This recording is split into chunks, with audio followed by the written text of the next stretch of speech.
ಕಾರ್ಯಕರ್ತರ ನಾನು ಮಾತನಾಡ್ತಾ ಹೋಗ್ತೇನೆ. ಮಾದೇವ್ ಅವರು ಬಂದಿದ್ದಾರೆ, ಗಂಜಿಗೆರೆ ಮಾದೇವ್ ಅವರು. ಸರ್, ನೀವು ಈಗಾಗಲೇ ಮಂಡ್ಯದಿಂದ ಬಂದಿದ್ದೀರಾ.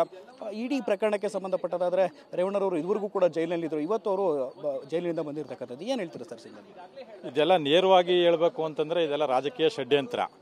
ರಾಜಕೀಯ ಷಡ್ಯಂತ್ರ ಅಂತಂದರೆ ಇದ್ರ ಹಿಂದೆ ಯಾರಿದ್ದಾರೆ ಅನ್ನೋದು ಟಿ ವಿ ಮಾಧ್ಯಮದವರಿಗೆಲ್ಲ ಎಕ್ಸ್ಪ್ರೆಸ್ ಎಲ್ಲ ಗೊತ್ತಿರೋಂಥ ವಿಚಾರ. ಇದೇನಾಗಿದೆ ಅಂತಂದರೆ ಮಂಡ್ಯ ಮತ್ತು ಹಾಸನದಲ್ಲಿ JDS, ಕೋಲಾರ ಈ ಕಡೆ ಬೇರೆ ಉತ್ತರ ಕರ್ನಾಟಕ ಹೋದರೆ BJP ಈ ಗೆಲುವನ್ನು ತಡೆಯೋಕ್ಕೆ ಯಾತ್ರಿಕರು ಸಾಧ್ಯ ಇಲ್ಲ. ಅದನ್ನು ಇವರು ಮನಗಂಡು ಯಾವುದಾರ ಒಂದು ರೀತಿ ಇವರನ್ನ ಈ ಥರ ಕೆಟ್ಟ ದಾರಿಗೆ ತಪ್ಪಿಸ್ಬೇಕು, ಇದನ್ನು ಹಿಂದೆನೇ ಮಾಡ್ಬೋದಾಗಿತ್ತು. ಆ ಥರ ಇವ್ರು ಮಾಡೋರು ಅಂತಂದಿದ್ರೆ ಹಿಂದೆನೇ ಮಾಡ್ಬೋದಾಗಿತ್ತು. ಇವ್ರು ಆ ಥರ ಮಾಡಿಲ್ಲ, ಹಿಂದೆ ಯಾವುದೂ ಮಾಡಿಲ್ಲ. ಇವ್ರನ್ನ ರಾಜಕೀಯ ಉದ್ದೇಶದಿಂದ ಇವ್ರನ್ನ ಏನಾದರೂ ಮಾಡಿ ಇದ್ರ ಚುನಾವಣೆಯಲ್ಲಿ ಸೋಲಿಸ್ಬೇಕು ಅಂತ ಇವರು ಇಷ್ಟಲ್ಲ. ಇನ್ನು ಮುಂದೆ ಏನೇ ಮಾಡಿದ್ರು ಮಂಡ್ಯ ಮತ್ತು ಹಾಸನ, ಕೋಲಾರದಲ್ಲಿ ಏನು JDS ಇದೆ, ಉತ್ತರ ಕರ್ನಾಟಕದಲ್ಲಿ ಏನು BJP ಇದೆ, ಅಲ್ಲೆಲ್ಲ 28ಕ್ಕೆ 28 ಕ್ಷೇತ್ರಗಳು ಬರುತ್ತೆ. ಇವ್ರು ಏನೇ ಯಾವ ಥರ ಮಾಡಿದ್ರು ಇವ್ರೇನು ಸೋಲ್ಸೋಕೆ ಆಗೋದಿಲ್ಲ ಕುಮಾರಸ್ವಾಮಿ ಮತ್ತು ಇವ್ರು ರೇವಣ್ಣವ್ರನ್ನ. ಸರ್, ಹಳೆ ಮೈಸೂರು ಭಾಗದಲ್ಲಿ JDSನ ಭದ್ರಕೋಟೆ ಆಗಿರ್ತಕ್ಕಂಥದ್ದು. ಕಾರ್ಯಕರ್ತರಲ್ಲೂ ಕೂಡ ಈ ರೀತಿ ಹೇಮರಾಜ್ ಕೇಜ್ ಕಲ್ಚರ್ ಮೀನು ಕೃಷಿಯಲ್ಲಿ 1 ಕೆಜಿನಿಂದ 3.5 ಲಕ್ಷ ಗಳಿಸ್ತಿದ್ದಾರೆ. ನೀವು ಕೂಡ ಅವರಿಂದ ಕಲಿಬೇಕಾ? ಅವ್ರ ಜೊತೆ ವಿಡಿಯೋ ಕಾಲ್ನಲ್ಲಿ ಮಾತಾಡಬೇಕಾ? ಈಗಲೇ ಫ್ರೀಡಮ್ ಆ್ಯಪ್ ಡೌನ್ಲೋಡ್ ಮಾಡಿ.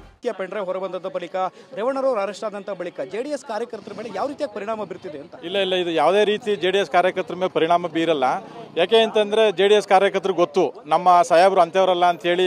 ಮತ್ತು ಮಂಡ್ಯ ಜಿಲ್ಲೆ ಮತ್ತು ಹಾಸನ ಜಿಲ್ಲೆಯವರು ಗೊತ್ತಿದೆ, ಆಲ್ ಓವರ್ ಥ್ರೋಟ್ ಕರ್ನಾಟಕಕ್ಕೆ ಗೊತ್ತಿದೆ. ಆ ಥರ ತಪ್ಪು ಮಾಡೋರಲ್ಲ. ಅವರೇ 4 ಜನ ಕೇಳಿ ಇಷ್ಟೆಲ್ಲ MP ಆಗಿ MLA ಆಗಿ ಉಪಮುಖ್ಯಮಂತ್ರಿ ಆಗಿ ಆ ಥರ ತಪ್ಪು ಮಾಡ್ತಾರೆ ಅಂತಂದರೆ ಇದು ಯಾವುದೇ ಕಾರಣಕ್ಕೂ ಸಮಾಜ ಒಪ್ಪುವಂಥದ್ದಲ್ಲ. ಇದು ರಾಜಕೀಯ ಪ್ರೇರಿತ.